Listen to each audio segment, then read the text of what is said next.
লেখালেখির জগতে বুকার বা পুলিৎজার পুরস্কারের নাম আমরা সবাই শুনেছি। এটা অনেকটা লেখকদের জন্য অস্কারের মতো। কিন্তু জাগো যে বইটি আছে, এই বইটি লিখে ওই বুকার অথবা পুলিৎজার পুরস্কার পাবার কোনো ইচ্ছা আমার কখনো ছিল না। বরং এই বই লেখার উদ্দেশ্যই ছিল আমাদের তরুণ সমাজের একটু উপকার করা। এখানে মৌলিকত্ব খুঁজে আসলে লাভ নেই, কারণ সেলফ হেল্প বা আত্ম উন্নয়নের মূল মন্ত্রগুলো কারো মৌলিক আবিষ্কার নয়। যুগে যুগে এসব মন্ত্র কিংবা কৌশল পরীক্ষিত হয়ে আজকের অবস্থায় এসে পৌঁছেছে। এসব মন্ত্র বা কৌশলের সবকটা আবার সবার জন্য প্রযোজ্যও নয়। তাছাড়া আমেরিকার সমাজে যে কৌশল অব্যর্থ বলে প্রমাণিত হয়েছে, সেই একই কৌশল বাংলাদেশের প্রেক্ষাপটে অচলও হতে পারে। তাই 5টি বই পর্যালোচনা করে আমার এই জাগো বইটি লেখা। বই 5টি পাশ্চাত্যের প্রজ্ঞাবান লেখকদের লেখা এবং বেস্টসেলারও বটে।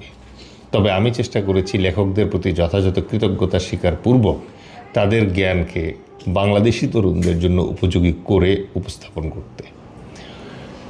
ব্যক্তিগত জীবনে যারা সুখী, দেখবেন ক্যারিয়ারে কিংবা পেশাগত জীবনেও তারা বেশ আত্মবিশ্বাসী। আর ব্যক্তিগত ও পেশাগত জীবনে যারা সুখী, সাফল্য তাদেরই পদতলে লুটিয়ে পড়ে। তাই সবাই হন্যে হয়ে ব্যক্তিগত ও পেশাগত জীবনে সাফল্যের গুপ্তমন্ত্র খোঁজে। আর সেই গুপ্তমন্ত্রের খোঁজ দিতে বিশ্বের সেলফ হেল্প গুরু, গবেষক বা যারা সফল, তাদের নতুন নতুন সেলফ হেল্প বা উন্নয়নমূলক বই নিয়ে পাঠকদের সামনে আসেন। সারা বিশ্বেই নন ফিকশন বই হিসেবে এসব সেলফ হেল্প কিংবা আত্মোন্নয়নমূলক বইয়ের দারুণ চাহিদা।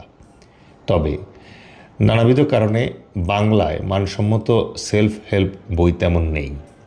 আবার ইংরেজিতে লেখা বইগুলো আমাদের দেশে খুব সহজে পাওয়া যায় না, আর যদি পাওয়াও যায় সেগুলোর দাম বেশ চড়া। তাছাড়া ইংরেজিতে বই পড়তে আবার অনেকে স্বাচ্ছন্দ্য বোধ করেন না। অথচ এই বইগুলোর জ্ঞান আর শিক্ষা পাঠকদের, বিশেষ করে তরুণ পাঠকদের জন্য খুবই জরুরি, বলা যায় অবশ্য পাঠ্য। বেস্ট সেলিং সেলফ হেল্প বইগুলো পড়ার সময় আমি টেক্সট মার্কার দিয়ে দাগিয়ে দাগিয়ে কিংবা কলম পেন্সিল দিয়ে আন্ডারলাইন করে করে পড়ি। কারণ ফিকশন গল্পের বইয়ের মতো এসব বই এক বসায় পড়ে ফেলা ঠিক না। সেলফ হেল্প কারণ বইয়ের শিক্ষণীয় বিষয়টুকু অনুধাবন করতে আর নিজের জীবনে কিভাবে কাজে লাগানো যায় তা আত্মস্থ করতে বইয়ের চুম্বক অংশগুলো বারংবার পড়ার কোনো বিকল্প নেই। তাই সেলফ হেল্প বই পড়তে হয় ধীরে সুস্থে, বুঝে বুঝে। অতঃপর বেশ কিছু সেলফ হেল্প বই পড়ার সুবাদে একদিন আমার ইচ্ছে হলো আমার পড়া সেরা সেলফ হেল্প কয়েকটা বইয়ের চুম্বক অংশ একসাথে করে আমার পাঠকদের জন্য উপস্থাপন করি। আমার পছন্দের সেরা 5টি সেলফ হেল্প বইয়ের সামারি বা সারসংক্ষেপ এই জাগো বইয়ে বাঙালি ঢঙে আমার মতো করে আমি উপস্থাপন করেছি। এই সামারি পড়ে অনেকেই হয়তো মূল বইগুলো পড়ার উৎসাহ পাবেন, আর না পড়লেও মূল বইয়ের বক্তব্য সহজেই বুঝতে পারবেন এবং কাজে লাগাতে পারবেন। যা হোক, বই 5টি নির্বাচনের ক্ষেত্রে আমার স্ট্র্যাটেজি আপনি পড়তে শুরু করলেই টের পাবেন। আমরা শুরু করেছি মার্ক ম্যানসনের the shuttle art of not giving a ফাক বইটি দিয়ে। কারণ এই বইটি অনেককেই তাদের নিজেদের জীবনে ফোকাসড হতে সহায়তা করেছে, আর জীবনে সফল হতে ফোকাস থাকাটা খুব জরুরি। এরপর আমরা ধরব জেন সিনসেরোর you are a bad ass বইটি। শূন্য থেকে শুরু করার অনুপ্রেরণার জন্য এই বইটি একটি মাস্টারপিস। নিজেদের অভ্যাসগত উন্নয়নের জন্য এরপর আমরা পড়ব মাইকেল চ্যাপম্যানের 50 পজিটিভ হ্যাবিটস। সাফল্যের পথে জনপ্রিয় হবার আর অন্যদের উপর নিজের প্রভাব বিস্তারের উপায় নিয়ে এরপর আমরা পড়ব ডেল কার্নেগির how to win friends and influence people বইটির সারসংক্ষেপ। আপনারা না পড়ে থাকলেও বিখ্যাত এই লেখক ডেল কার্নেগি এবং তার এই বইয়ের নাম হয়তো অনেকেই শুনে থাকবেন। এরপর আছে সবার লাস্টে রবার্ট গ্রিনির অনবদ্য সৃষ্টি the 48 laws of power. Power হাংরিদের মাইন্ডসেট শেপ করার জন্য এটা সেরা টনিকের মতো কাজ করে। ফাইনালি আমরা ফ্রেশারদের জন্য জব সার্চ টেকনিক, সিভি লেখা, ইন্টারভিউ আর ক্যারিয়ারে ভালো করার কিছু কৌশল নিয়ে একটু মজার আলোচনাও করেছি। তো এই বইটি নিয়ে আমরা ইনশাল্লাহ 5 পর্বে 5টা এপিসোড করার চেষ্টা করব। আশা করি ওই এপিসোডগুলো আপনারা দেখবেন এবং আপনাদের ভালো লাগবে। এবং এই যে এই আইডিয়াটা আমার এসছে বিদেশে যখন দেখবেন নতুন কোনো বই প্রকাশিত হয়, তখন ওই বইয়ের মোড়ক উন্মোচন অনুষ্ঠানে লেখক তার পাঠকদের সামনে বসে বসে বইয়ের কয়েকটা পাতা পড়েন। তো ওই একই আইডিয়াতে আমি যেটা করব, এই বইটা থেকে কিছু পাতা আপনাদের সাথে পড়ব এবং শেয়ার করব। তো চলুন আজকের যে একটা এপিসোড এখানে আপনাদের সাথে শেয়ার করি। প্রথমেই আমরা শুরু করব এই বইটা, সেটা হচ্ছে মার্ক ম্যানসনের the subtle art of not giving a ফাক, এই বইটা দিয়ে। এই বইটার লেখক মার্ক ম্যানসন, প্রকাশনী হচ্ছে হারপার ওয়ান, আর এটা 13 সেপ্টেম্বর 2016 সালে প্রকাশিত হয়েছে। তো জীবনে কখনো কখনো আমরা দুর্বিষহ বোধ করি, কিন্তু জীবন থেকে পালিয়ে বাঁচা তো অসম্ভব। তাই আমাদের সবারই জানা থাকা উচিত কিভাবে জীবনে ছাড় দিতে হয়। জীবনে সুখী হতে হলে অনেক কিছু করতে বা হতে পারার দরকার হয় না। তাই আপনার জন্য যা জরুরি আর যেসব মূল্যবোধ আপনি ধারণ করতে সক্ষম, তা নিয়েই আপনার ব্যস্ত থাকা উচিত, আর তাতেই আসল সুখ। প্রথমত, নট গিভিং আ ফাক মানে সাত চড়েও রা করে না, কিংবা দিন দুনিয়ার খবর হারা কেউ টাইপের কিছু কিন্তু না। নট গিভিং আ ফাক মানে প্রথমত যা আপনার জন্য আবশ্যক না, জরুরি না, তা নিয়ে অযথা সময় নষ্ট না করা।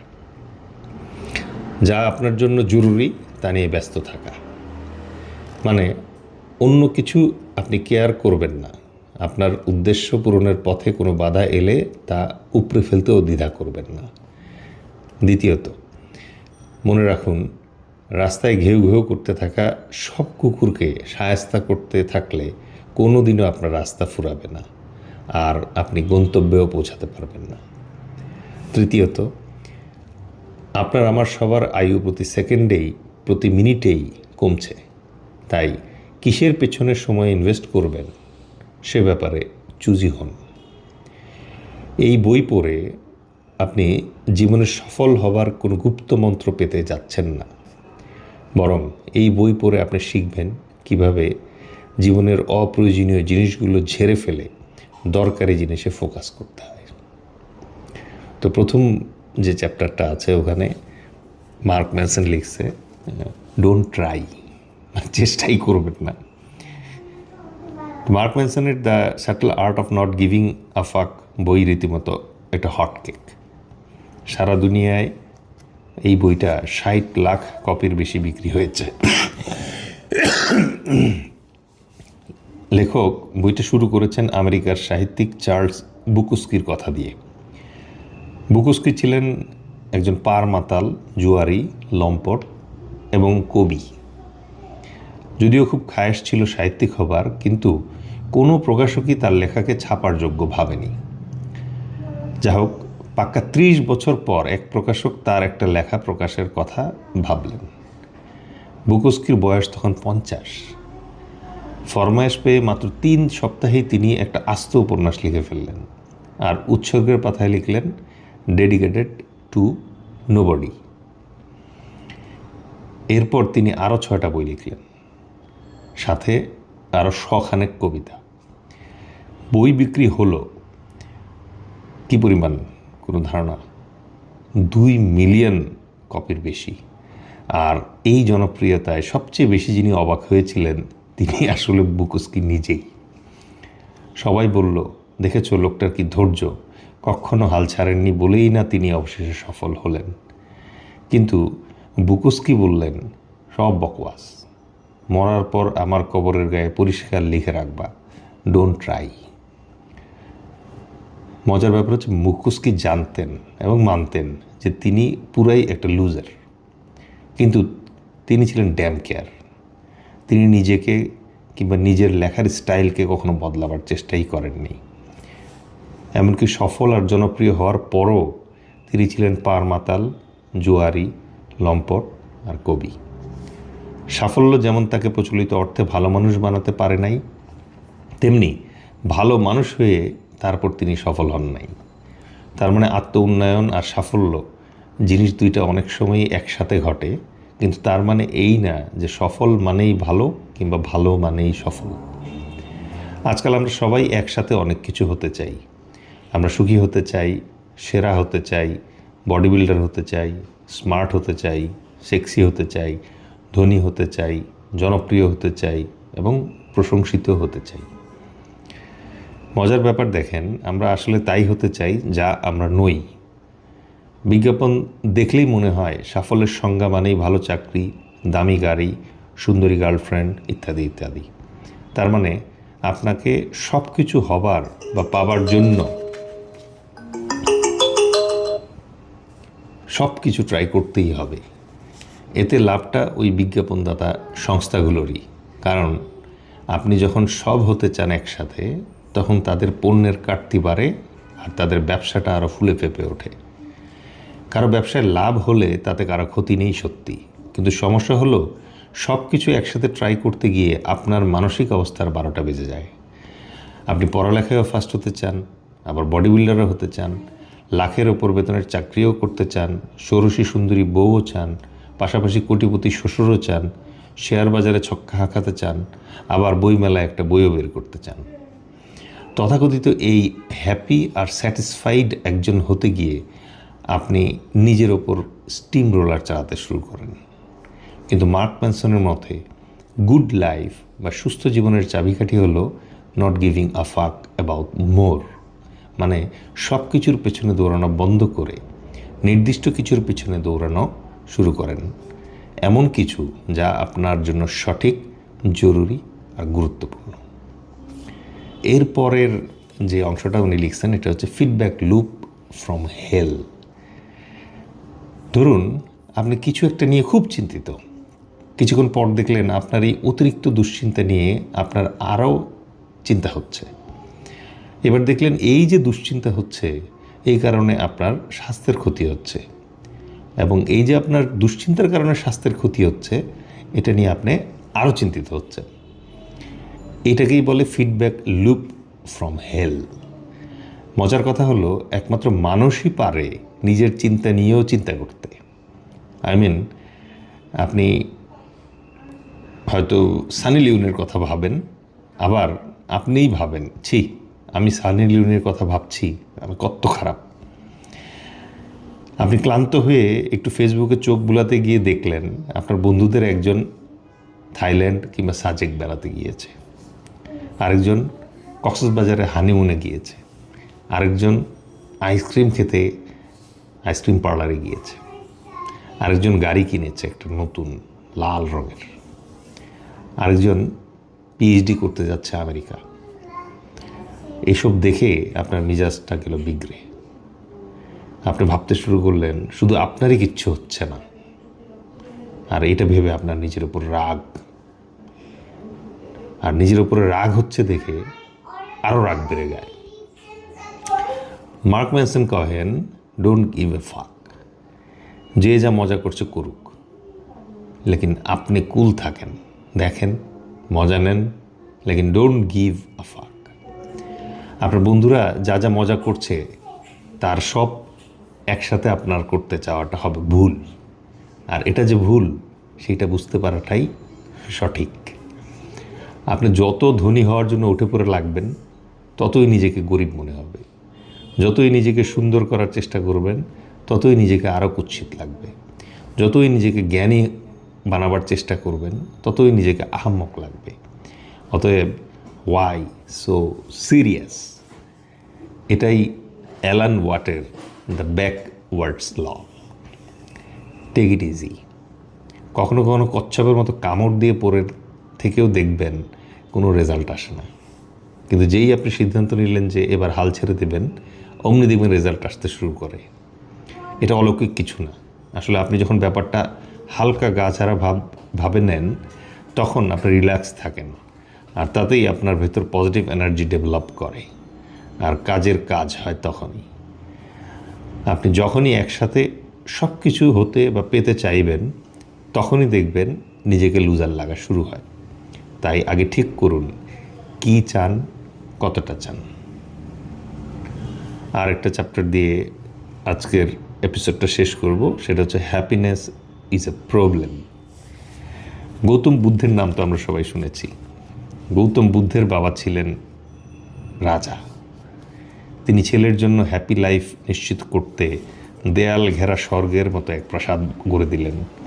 আরাম আয়েসের কোনো ঘাটতি ছিল না সেই প্রাসাদে।